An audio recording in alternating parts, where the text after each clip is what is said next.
না।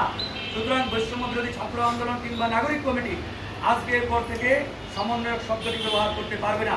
কিন্তু অত্যন্ত পরিতাপের বিষয়, এখন পর্যন্ত আমরা দেখতে পাচ্ছি এই সমন্বয়ক পদবি ব্যবহার করে সরকারের বিভিন্ন দপ্তর, বিভিন্ন অফিস, বিভিন্ন সেক্টরে তারা তাদের আধিপত্য বিস্তার করছে, লবিং তদবির করছে এবং বিভিন্ন জায়গায় বাই ফোর্স অর্থাৎ তারা জোরপূর্বক বাধ্য করে তাদের লোকজনকে তারা নিয়োগ দিয়ে মোটা অঙ্কের টাকা হাতিয়ে দিচ্ছে।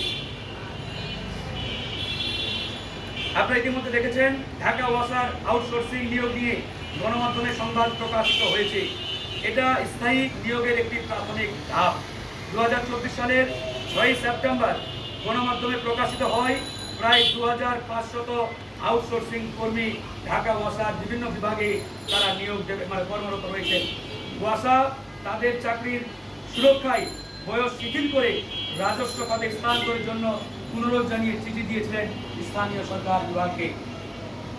এক্ষেত্রে আউটসোর্সিং এর নিয়োগ হলেও পরবর্তীতে স্থায়ী করার সুযোগ রয়েছে বলে এটি ইতিমধ্যে প্রতীয়মান হয়েছে। সুতরাং এই নিয়োগে অনৈতিক সুযোগ সুবিধার মাধ্যমে তারা বৈষম্য বিরোধী ছাত্র আন্দোলন এবং তাদের নাগরিক কমিটির সাথে যারা সম্পৃক্ত তাদেরকে এখানে তারা যুক্ত করেছে এবং তাদেরকে নানাভাবে বিভিন্ন সরকারি দপ্তর, বিভিন্ন সরকারি সেক্টরে তারা ইতিমধ্যে পদায়ন করেছে। আমরা পরিষ্কারভাবে বলছি, গণ অধিকার পরিষদের পক্ষ থেকে যেহেতু বৈষম্য বিরোধী ছাত্র আন্দোলন এবং নাগরিক কমিটির মাধ্যমে তারা একটি রাজনৈতিক দলের উত্থান ঘটিয়েছে এবং একটি রাজনৈতিক দলের আত্মপ্রকাশ ইতিমধ্যে তারা করেছে, সুতরাং এরপর থেকে জাতীয় নাগরিক কমিটি কিংবা বৈষম্য বিরোধী প্ল্যাটফর্মের কোনো ব্যক্তি সরকারি কোনো দপ্তর কিংবা সরকারি কোনো সেক্টরে থাকার আর কোনো নৈতিক কিংবা আইনগত অধিকার রাখে না। যারা ইতিমধ্যে নিয়োগ পেয়েছে বা নিয়োগ দেওয়া হয়েছে তাদেরকে অনতি বিলম্বে প্রত্যেকটি সেক্টর এবং প্রত্যেকটি জায়গা থেকে বহিষ্কার করতে হবে, তাদেরকে অব্যাহতি দিতে হবে, অথবা তারা নিজেরাই পদত্যাগ করলে সেটি দেশ ও জাতির জন্য মঙ্গল। একই সাথে আমি আবারও রিপিট করছি, বর্তমান এই সরকারের নিরপেক্ষতা বজায় রাখার জন্য ছাত্র প্রতিনিধির দাবিকৃত যে দুইজন ছাত্রনেতা ইতিমধ্যে এই সরকারের অন্তর্বর্তীকালীন সরকারের উপদেষ্টা হিসাবে চেয়ারে রয়েছেন, জনাব আসিফ মাহমুদ শরীফ ভুইয়া এবং জনাব মাহফুজ আলম, তাদেরকে অনতি বিলম্বে পদত্যাগ করতে হবে।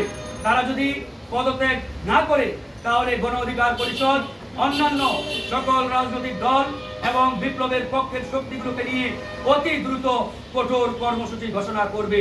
আমরা স্পষ্ট করে বলছি, এই সরকার জনগণের সরকার, কিন্তু জনগণের আকাঙ্ক্ষা বাস্তবায়ন না করে এই সরকার একটি রাজনৈতিক দলকে পিছন থেকে পৃষ্ঠপোষকতা দিয়ে সেটাকে পুষিয়ে পালিয়ে সেটাকে সবল করছে।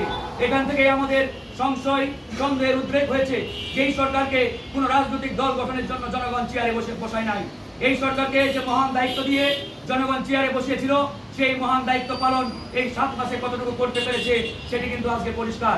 সুতরাং আমরা সরকারের কাছে আহ্বান জানাবো, এই সরকার যদি জনগণের আকাঙ্ক্ষা বাস্তবায়ন না করে তাহলে এই সরকারের বিরুদ্ধেও কিন্তু জনগণ দাঁড়াবে।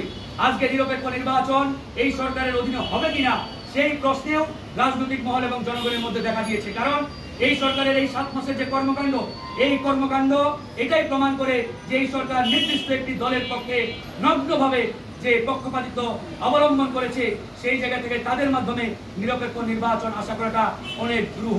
সেই জায়গা থেকে আমরা পরিষ্কারভাবে বলছি, ডক্টর মোহাম্মদ ইউনূসকে নিয়ে আমাদের কোনো আপত্তি নেই, তিনি এদেশের সম্পদ, আমরা তাকে স্যালুট জানাই।